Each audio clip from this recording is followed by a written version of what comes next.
faire des films. Hein? Vous êtes malheureux quand je dis ça? Moi, je pense.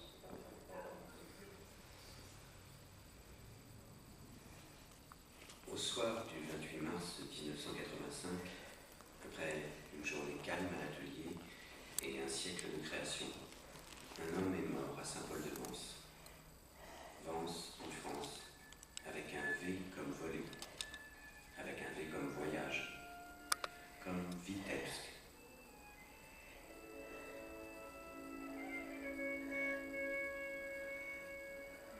Vitebsk, au début du siècle dernier, l'une des plus importantes communautés juives de la Russie tsariste.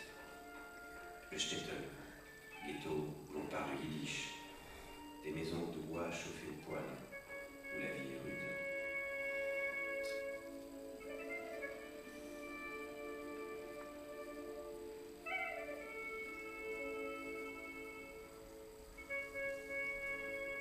Vraiment, où je peux naître ici? Comment respire-t-on ici? Derrière la fenêtre, la grille, étoile bleue, terre violette, froid d'hiver. Couché dans mon lit, je vois au mur une silhouette. Les chèvres deviennent sagittaires, les bougies deviennent lune, et la poussière des tapis secoués voit lacter. À 15-16 ans, je ne savais pas qu'avec un crayon on peut dessiner.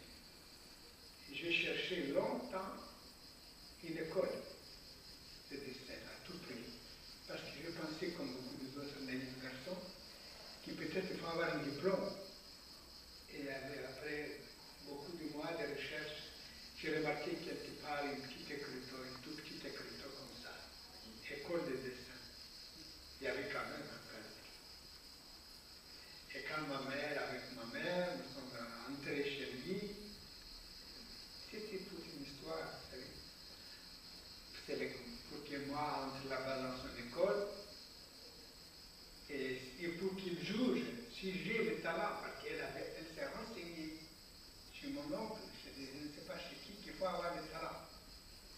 Moi, j'étais prêt d'aller sans talent aussi. Mon oncle joue du violon. Il exerce le métier de boucher. La nuit, il m'amenait chercher les bêtes. Je vivais avec les animaux à leurs dernières heures. Il joue maintenant la chanson du rabbin. On dit que je suis peintre. Si je me mettais à les dessiner, Dieu ne le permet pas. C'est un péché. Le gouvernement, cela te plaît? Je tends la sentence. Oui, mon fils, je vois que tu as du talent. Mais mon enfant, écoute-moi. Avec tes épaules, peut-être serais-tu plutôt commis. Je te plains. Par beau temps, mon grand-père grimpait sur le toit pour observer le monde. Les toits peuvent protéger de la vie et l'horizon est ennuyé.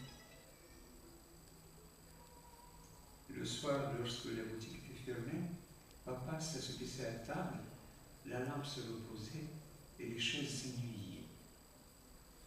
Avez-vous vu sur le tableau de Florentin un de ces personnages à la barbe jamais tendue, aux yeux sombres, aux tempes d'ocre cuite et couvertes de rides? C'est mon père. J'ai approché le dessin sur le mur parce que je pensais que ça ferait artiste un peu. Mais mon père a dit dessin, il n'a rien dit. Et j'ai demandé gentiment à mon papa quelques roubles pour le billet de chemin de fer. Il fallait que j'aie le droit de vivre, parce que c'est pas tout le monde a le droit de vivre là-bas. C'était hors de la frontière où nous pouvons vivre.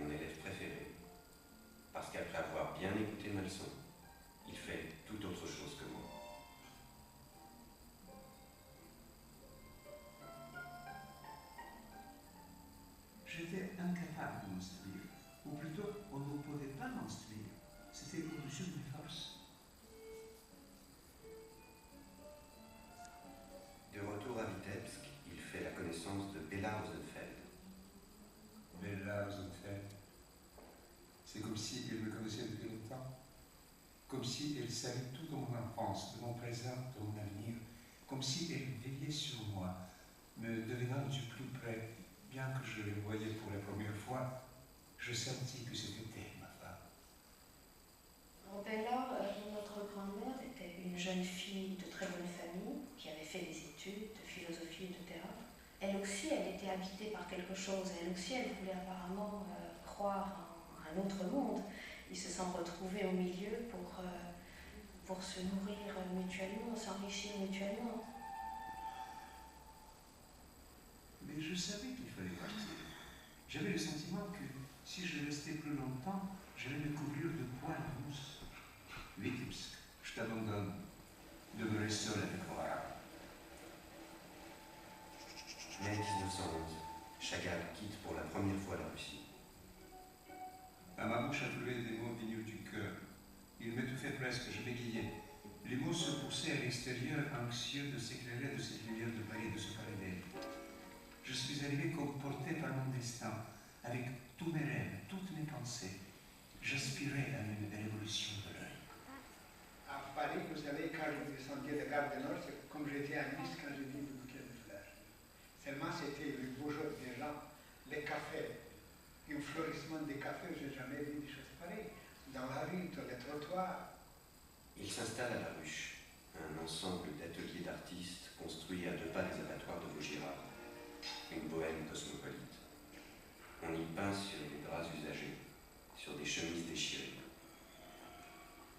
Tandis que chez les Russes sanglotait un modèle foncé, que chez les Italiens s'élevaient des chants et des sons de la guitare, chez les Juifs des discussions, moi j'étais seul dans mon atelier. Là-bas plus loin, on égorgeait le vital.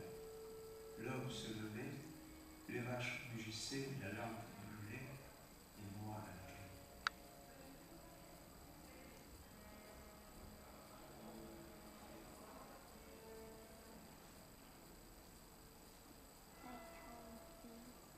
Blaise Sandrard, le premier, est venu chez moi. Il me lisait ses poèmes en regardant par la fenêtre ouverte et dans mes yeux, souriait à mes toiles et tous les deux nous rigolions. Il trouvait des titres pour mes tableaux.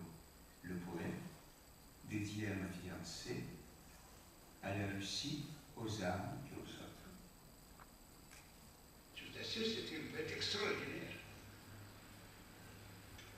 Puis ce qu'il a dit de moi, je prends en considération, mais trop tard. Emmené dans l'atelier par Sandra, Apollinaire entre avec prudence. Je n'ose pas lui montrer le toile. Il s'assied, rougit, entre, sourit, puis murmure surnaturel. Terme inédit que le poète transformera plus tard en surréalisme. Il est subjugué par cette liberté insolite, ce folklore étrange et mystique que produit ce jeune homme affamé. Pour marquer cette rencontre, Chagall peint hommage à Apollinaire. Un couple bicéphale tient une pomme. Adam et Ève sont les aiguilles d'un cadran circulaire. Une dédicace à 4 amis. Je pénétrais au cœur de la peinture française de l'époque. Aucune académie n'aurait pu me donner tout ce que j'ai découvert en mordant aux expositions de Paris. Je crois qu'il a fait comme tous les jeunes artistes. La première chose qu'il a faite, c'est de se précipiter au Louvre. Mais ça, il a très vite cherché à s'orienter par rapport à l'actualité. C'était même surprenant, parce que son bagage, c'est un bagage d'émigrant en quelque sorte.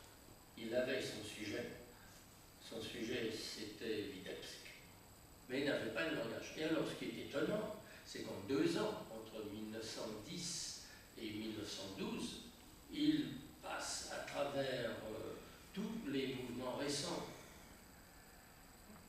Chagall s'approprie à sa manière les recherches formelles de l'époque. Le fauvisme de Derain, l'orphisme de Delaunay ou le cubisme de Braque et Picasso. Entre tradition et avant-garde, il jongle avec les symboles sans adhérer à aucun de ces mouvements.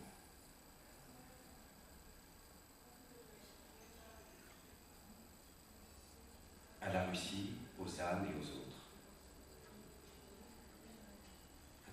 scène paysanne, une allégorie des liens secrets qui unissent terre et ciel. Un pâturage cosmique pour ces vaches sacrées.